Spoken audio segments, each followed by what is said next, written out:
क्या आप जानना चाहते हैं कि सिकंदर महान और राजा पोरस के बीच हाइडस्पेस नदी पर हुए युद्ध में क्या हुआ था? इस वीडियो में रोमांचक लड़ाई का पता लगाएं और यह जानने के लिए आपको यह वीडियो अंत तक देखना होगा। साल 326 ईसा पूर्व ज्ञात दुनिया के किनारे पर एक महाकाव्य टकराव होने वाला था। सिकंदर महान, अजय विजेता, अपनी युद्ध प्रशिक्षित सेना के साथ तैयार खड़ा था। अजय भारतीय राजा पोरस का सामना करने के लिए। युद्ध हाइडस्पेस नदी के किनारे होने वाला था, जो अब आधुनिक पाकिस्तान में है। नदी स्वयं स्थिरता से बह रही थी। पोरस अपने विशाल हाथियों और बहादुर सैनिकों के साथ तैयार था। उसकी सतह पर भोर की हल्की रोशनी प्रतिबिंबित हो रही थी। पानी की कोमल ध्वनि सेनाओं की मौन तैयारी के साथ तीव्र विरोधाभास में थी। प्रकृति ने अपनी सांस रोक ली थी। उनकी मस्तिष्क रणनीतियों और प्रतिरणनीतियों से दौड़ रही थी, यह जानते हुए कि इस लड़ाई का परिणाम इतिहास की दिशा को आकार देगा। वातावरण भय, उत्तेजना और अडिग संकल्प के मिश्रण से भरा हुआ था।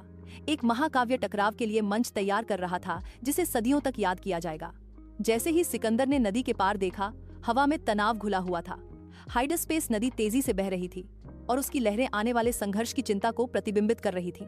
सिकंदर का दिल उत्तेजना और दृढ़ संकल्प के मिश्रण से धड़क रहा था।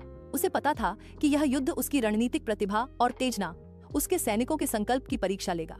सिकंदर की सेना हालांकि संख्या में छोटी थी, लेकिन एक अनुभवी और अनुशासित बल थी। उसके सैनिकों के पास विभिन्न प्रकार के हथियार और कवच थे, जो उन्हें युद्ध के मैदान पर एक शक्तिशाली प्रतिद्वंद्वी बनाते थे।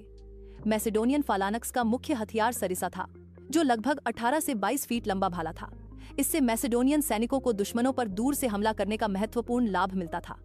नजदीकी लड़ाई में सैनिक जिफोस, एक छोटा तलवार, या कोपिस, एक घुमावदार तलवार का उपयोग करते थे।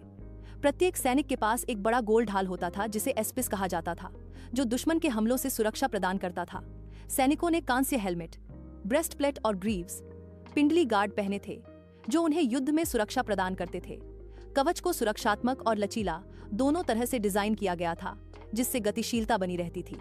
दूसरी ओर राजा पोरस एक शक्तिशाली सेना का नेतृत्व कर रहे थे, जिसमें युद्ध हाथी शामिल थे, जो मैसेडोनियन सैनिकों के लिए एक भयानक दृश्य थे। इन हाथियों को कवच से लैस किया गया था और उनकी पीठ पर तीरंदाज और भाला फेंकने वाले थे। पोरस की सेना भी तीरंदाजी और हाथ से हाथ की लड़ाई में कुशल थी, जिससे वे एक विविध और खतरनाक प्रतिद्वंद्वी बन गए थे। हाथी पोरस की सेना का केंद्र बिंदु थे। उन्हें दुश्मन के हमलों से बचाने के लिए कवच से लैस किया गया था और उनकी पीठ पर हौदों, मंचों पर तीरंदाज और भाला फेंकने वाले थे। भारतीय तीरंदाज अत्यधिक कुशल थे और शक्तिशाली लंबी धनुष का उपयोग करके दुश्मन पर तीरों की बारिश करते थे। पैदल सेना के पास विभिन्न प्रकार के हथियार थे, जिनमें तलवारें और भाले शामिल थे, जो नजदीकी लड़ाई के लिए थे। कुछ इकाइयों ने रथों का उपयोग किया, जो गतिशीलता और तीरंदाजों के लिए एक मंच प्रदान करते थे। जैसे ही युद्ध शुरू हुआ, सिकंदर ने अपनी रणनीतिक प्रतिभा का प्रदर्शन किया। उसने अंधेरे की आड़ में हाइडस्पेस नदी को पार करना शुरू किया, पोरस को आश्चर्यचकित कर दिया और एक रणनीतिक लाभ प्राप्त किया। सिकंदर ने अपनी सेना को विभाजित किया, एक छोटी टुकड़ी को एक मोड़ बनाने के लिए भेजा, जबकि वह मुख्य सेना को नदी के एक अलग स्थान पर ले गया। इस चाल ने उसे पोरस को आश्चर्यचकित करके एक रणनीतिक लाभ प्राप्त करने की अनुमति दी।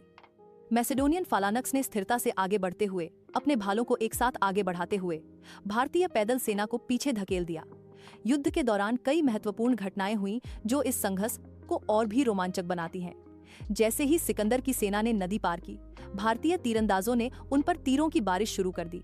तीरों की बौछार ने मैसेडोनियन सैनिकों को चुनौती दी, लेकिन उन्होंने अपने ढालों का उपयोग करके खुद को बचाया और आगे बढ़ते रहे।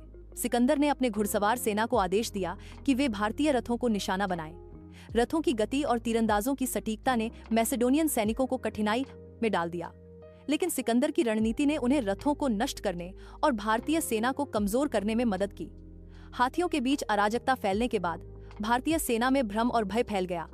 सिकंदर ने इस मौके का फायदा उठाया और अपने सैनिकों को आदेश दिया कि वे भारतीय सेना पर जोरदार हमला करें। सैनिकों ने अपनी तलवारों और भालों का उपयोग करके भारतीय सैनिकों को पीछे धकेल और युद्ध के मैदान पर विजय प्राप्त की। हाइडस्पेस पर सिकंदर की विजय केवल एक सैन्य विजय नहीं थी, यह एक मनोवैज्ञानिक विजय भी थी। इसने एक शक्तिशाली और अपरिचित दुश्मन को मात देने की उसकी क्षमता का प्रदर्शन किया, जिससे वह इतिहास के मात की जाए। सिकंदर की विजय ने उसकी सेना को नई ऊर्जा और आत्मविश्वास प्रदान किया। उन्होंने भारतीय उपमहाद्वीप में अपनी विजय को जारी रखा और अपने साम्राज्य को और भी विस्तारित किया। मेरे वीडियो देखने के लिए धन्यवाद। ऐसी और रोचक ऐतिहासिक सामग्री देखने के लिए कृपया मेरे चैनल को सब्सक्राइब करें और मेरे वीडियो को लाइक करें।